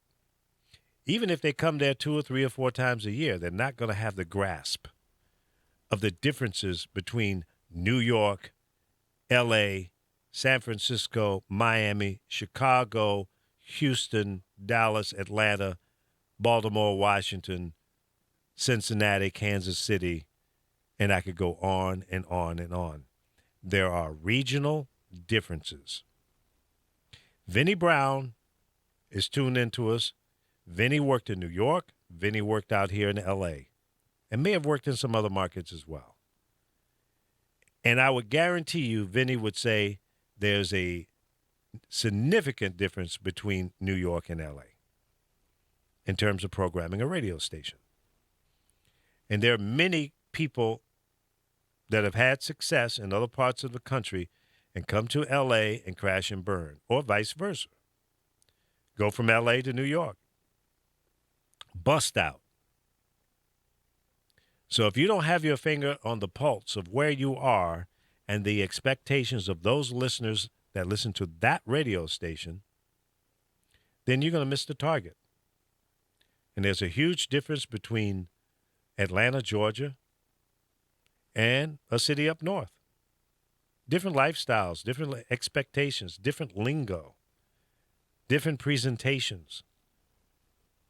It's more than playing the same music that every station in the country is playing, but that's boring too. That's disrespecting the regional differences. We all know that down south there's a blues feeling and a little more maybe gospel or religious feel to the music. And in some places in the Midwest has that same feel. Because many of the people that were raised in the South, Mississippi, Alabama, Tennessee, migrated north along that industrial build-out.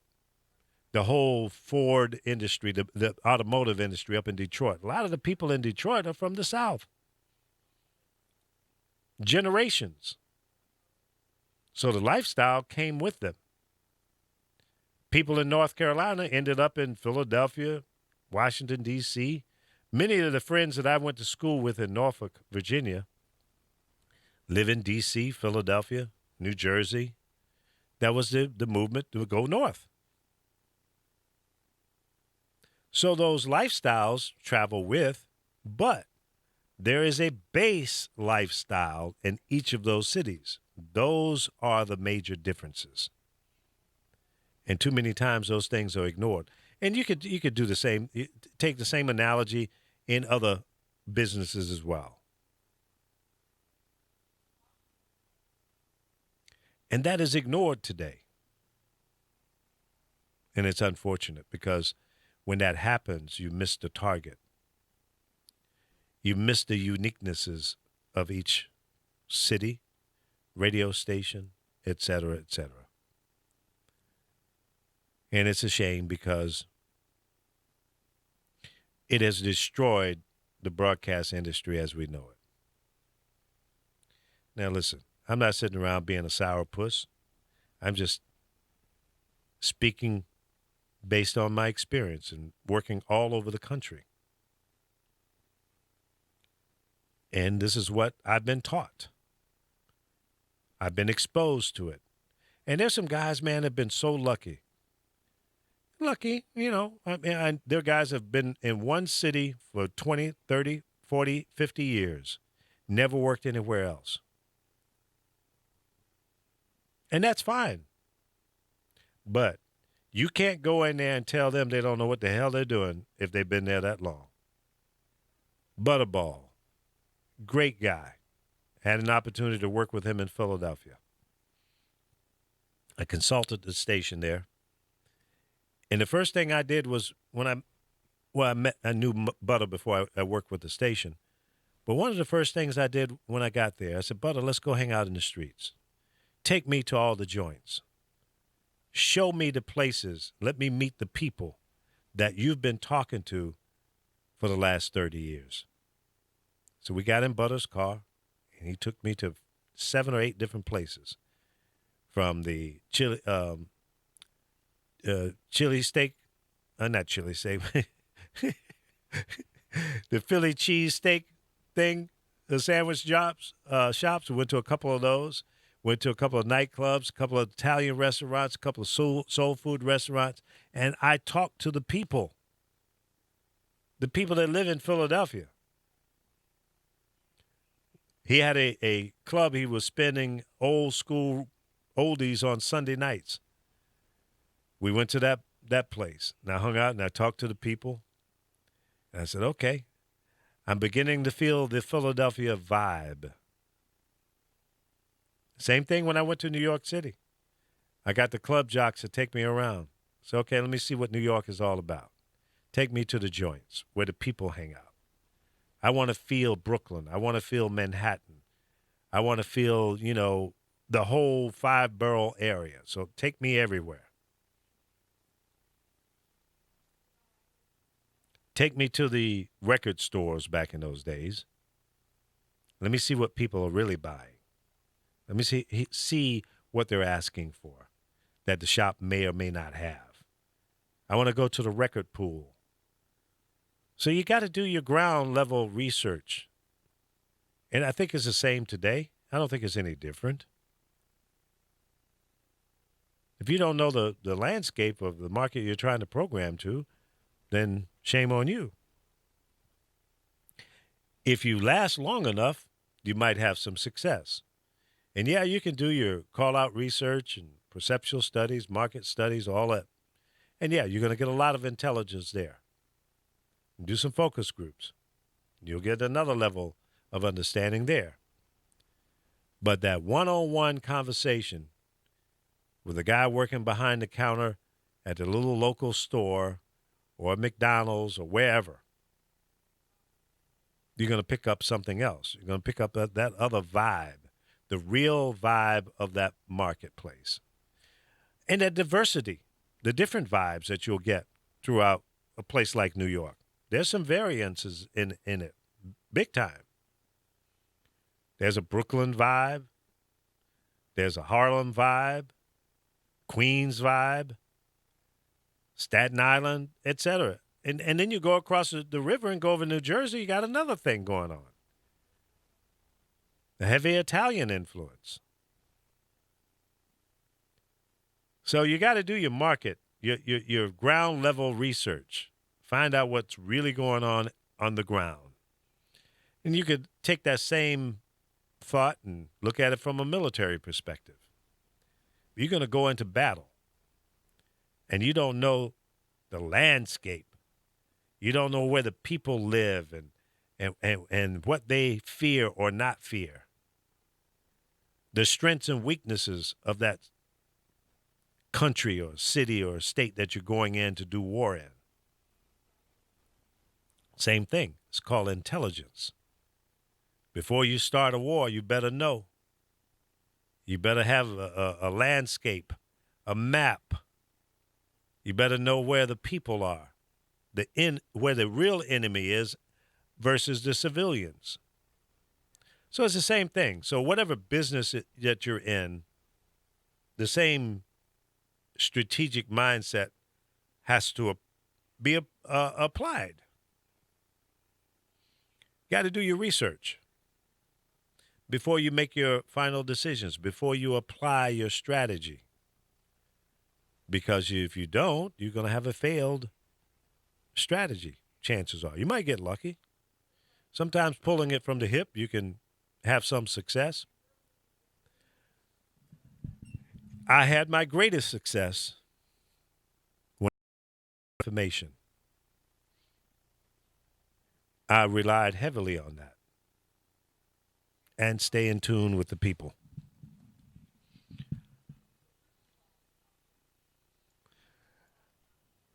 I've thought about doing a book and talking about my life story, but I always looked at, well, when you do the book, it's over. And I'm not finished yet, so I want to keep doing what I'm doing. Keep talking, keep growing, keep listening, keep having fun. And when I stop having fun doing what I'm doing, then maybe I'll sit down on the beach and write that book. It'll probably be several books, but I'm not ready to do that yet. And I've got one of our talk show hosts here that Chela Diaz that has a show here called Women's Wealth.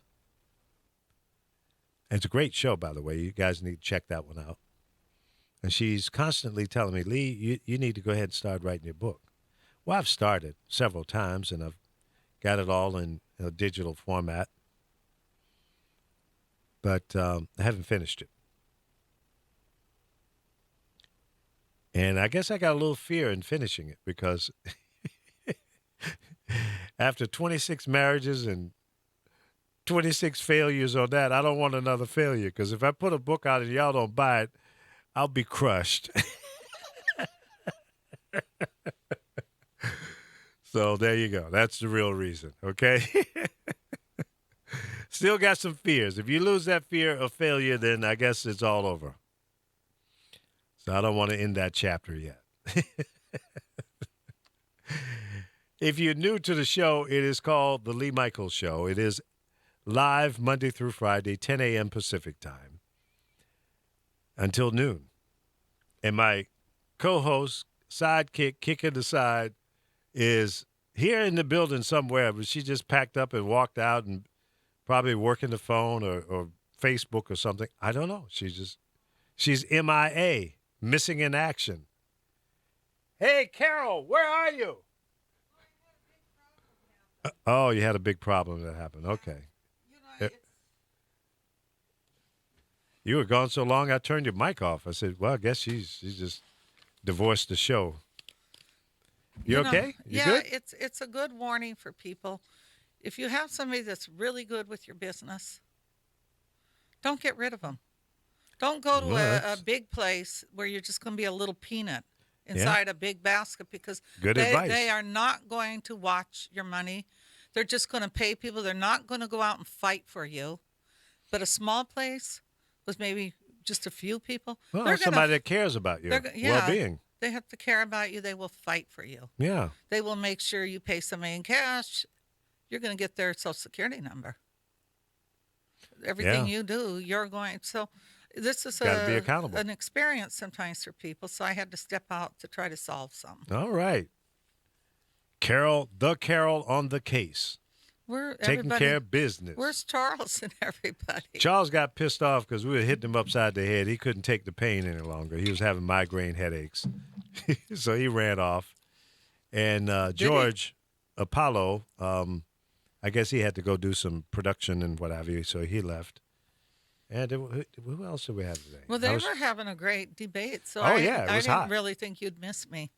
Oh, I missed you. Remember, I saw you when you walked out. I came in every once in a while and say, okay, you each got 2 minutes.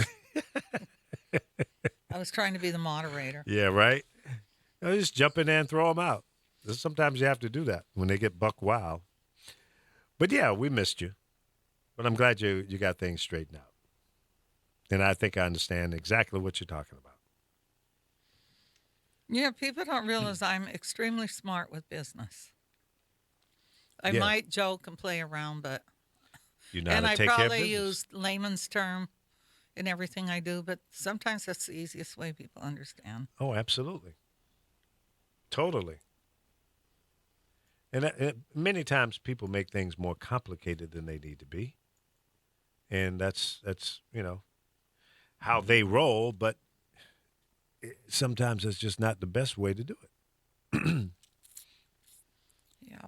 So what did they end up? Did they argue a little? Yeah, they got into some deep politics stuff and I think the other guy really conspiracy theories. Was he the one that said he tore his thing up? Yeah, He should really burned vote his. for Hillary because I don't agree with him there. But I was scared to try to put my opinion in there Oh, don't be afraid. because I probably would have laid them both out. Well, sometimes that's the best thing to do. You might slap them around and get them on. Because if you really right pay path. attention, Yeah. it's better you vote for her than let him in office because you're going to be sorry. Well, I see it as a clear choice as well. I mean, a lot of people say, well, the lesser of the two evils, or I don't and look all at her that. as evil. I think they read too much. I don't either. I don't believe that a lot of the things that she's being blamed for, I don't think they're true. A lot of it is too. A lot of men do not want to accept that a woman's going to run this country, and she I might think do a you're better right. job than they've done all these years. And I think you're right. And I think that seems to be the real problem. I think you're right. There is some chauvinistic jackasses still alive. And it's a shame because there's no reason for that level of stupidity, I'll call it. No, there isn't. It's silly. It's just old, outdated, Neanderthal. And people need to get over that stuff, man. Listen, some of the smartest inventions, some of the greatest success stories have been achieved by women. And guys, if that bothers you, then look at yourself in the mirror. Maybe you need to tighten yourself up. You might as well accept the fact that you're not the smartest person in the world. And being a chauvinistic jackrabbit is only going to hold you back. The transfer of power is happening whether you are ready for it or not. And I'm speaking in general terms to everyone. It doesn't matter whether you're male or female, young or old, black or white, yellow or red. It doesn't matter. The world is changing. And it's going to change with you or without you. You can get on board, or you can stand there at the bus stop and watch the bus go by. Your choice. Does that make sense? Yeah. I mean, I try to make common sense and break it down simple terms. Where I'm a little thrown, though, if people would really, really pay attention. Even the gentleman said how he switched from being a Democrat to a Republican. He literally destroyed the Republican Party. You really should vote. Whether you want her in, you know one of them's going to come in. Now, which is your better choice? Right? It's Hillary. Well, I see it that way. Other people, for whatever reason, they You know what it is? buy into the hype. A lot of them are really uneducated people that all they're seeing is black and white. Now, Carol, you're talking about that 50% of the deplorables? Are you? No, really. That's what Hillary called them. Because it's like. But she didn't lie. See, that's the problem. The truth hurts. There are people that probably never voted before. Yeah, some of those. And then there's some people who've been voting the wrong way forever. No, a lot of them, too, they think that he's going to get rid of people of color. A lot of them are excited he's going to throw people out of the country. Well, they're just stupid. Because that ain't gonna happen. Now he's fighting with the Indians. It's just one thing after another with him. You know what, Carol? Sometimes. And you know what's frightening? What? Is his VP. Both of them. That VP was smart. He wasn't going to agree with anything. Because he wants to run. He didn't take that arrow in the head, did he? He distanced himself from the ignorance of Donald Trump. Reading up on him, he scares the crap out of me. Yeah, he's out there on the edge, and that's why they brought him in, because they think that bringing Pence in will bring in the rest of these extremist right-wing nutball whack job but you know knuckle what dragging throws fools me in. when they call themselves these devout Christians. How are you a It's a devout hypocrite. Christian and you hate? Yeah. I would think that would be one of the worst commandments you commit is to hate. Well, Hate somebody because of their preference or their color. well, that's the stupidity. I mean, a good example, I don't know what state this was, but she was a transgender. Mm-hmm. And I think it just went to court. And the reason they brought it up again, this guy walked up and shot her in her face as transgender. The judge ruled it as not a hate crime. Well, what the hell was it then? People are very angry. You just went out over there on your right. Yeah, that's a screen just went to sleep. It's okay. But, see, stuff like that is just ignorance. I think I put it on my It's page. hate, and it's deep embedded in a lot of people. And I've been praying all my life that that mindset would just go away. I have to step out. And I don't think that it will. I'm optimistic. My hope that it will. My hope is that people will wake up and just exhale the hate and be a part of the new America, the stronger America. I resent every time I hear "Make America Great Again." I resent that. I resent when you say that our military is weak, substandard. I reject that. I resent it, and I reject that. Because we are great. We're doing great things every day. Why in the hell do you think the rest of the world runs up to us asking for help if we're not great? They're not running to Russia. They're not running to Argentina. They're not running to Canada. They're running to the United States of America, the strongest, most intelligent military in the world. We have some great scientists here. We have some of the greatest schools in our country. Why in the hell do you think people are coming here to get educated? Because we're not great? So I reject that. I resent it. Not true. Stop talking down to people. Stop instilling fear in people. It's wrong. But because you've been doing that all your life, it's okay. Because you've been able to get away with it all your life, it's the right thing. It's not. And I hope America stands up and vote against the idea that America is not great. We are great. Can we be better? Absolutely. Do we have the ability to continue to be strong and grow forward? Absolutely. The idea that we need 5 million people, boots on the ground in our military, ridiculous. It's a Neanderthal mindset. Technology has eliminated the need for a huge military, boots on the ground. Technology, dumb jackrabbits, wake up. We can deploy military from thousands of miles away and be more effective than having 1 million guys on the ground. Accept the facts that military strategy, technology, and capability has moved forward. That's why we're great. Have a good day. I'm out. Talk to you tomorrow morning at 10 on thepowerofvoices.com.